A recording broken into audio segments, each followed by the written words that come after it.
Welcome to Hunt Fish Travel Podcast. I'm your hostess, Carrie Zilka, and while I am by no means an expert, I have learned a thing or two over the years and I'm happy to share.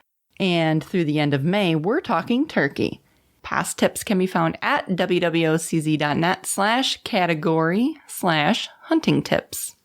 These episodes are brought to you courtesy of Montana Decoy.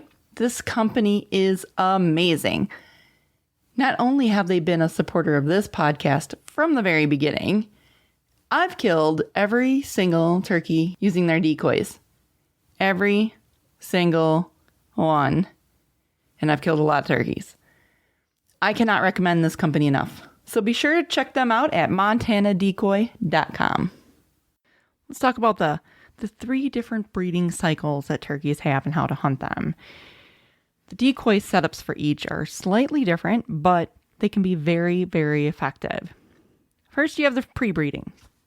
Gobblers and hens both they're establishing dominance at this point. They're still in some groups, but they're starting to figure out who's the boss. They're starting to do some pecking order fighting. And it would be kind of odd to see full strut birds at this point because it's a little too early. The guys are kind of getting ramped up, but they're still deciding who gets first shot at the gals.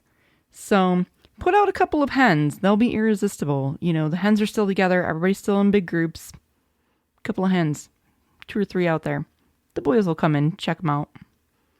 Peak breeding. When everybody's crazy. My go-to decoy setup for peak breeding season is a jake covering a hen. It makes those gobblers crazy jealous because they've already kicked those jakes' ass and said, I am the boss, I get to hit her first, and who are you to step into my territory? So they make a beeline for those jakes. I'm telling you, it's almost foolproof. And on top of it, you'll probably get the most aggressive and the older toms because they're the ones who are going to be the most pissed off that this young little jake is honing in on his territory.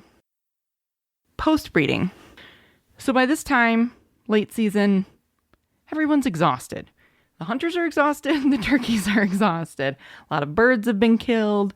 These turkeys have probably been hunted hard, especially if you're hunting public land.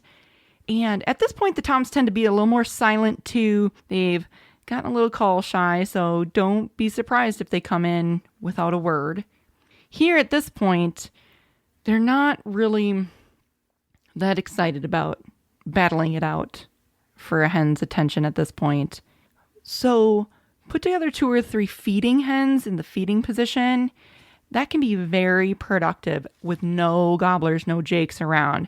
Because if a mature tom is strutting around and he sees a couple of mature hens and they're feeding and not paying attention to him, he's going to want to get in there before any of the jakes or the other toms get in there, especially since he sees they're absolutely unguarded. Here's my chance. So a couple of feeding hens, very productive. So to recap, pre-breeding, couple of hens hanging out, laying in the grass, however you want to, will be irresistible. Peak breeding, jake covering a hen, dynamite. And post breeding, a couple of feeding hens, very, very productive. That's it. Thanks for listening. Next week, we will talk about overcalling. Just don't do it. If you know any turkey hunters, be sure to share this episode with them. Until next time, here is to a big bird down.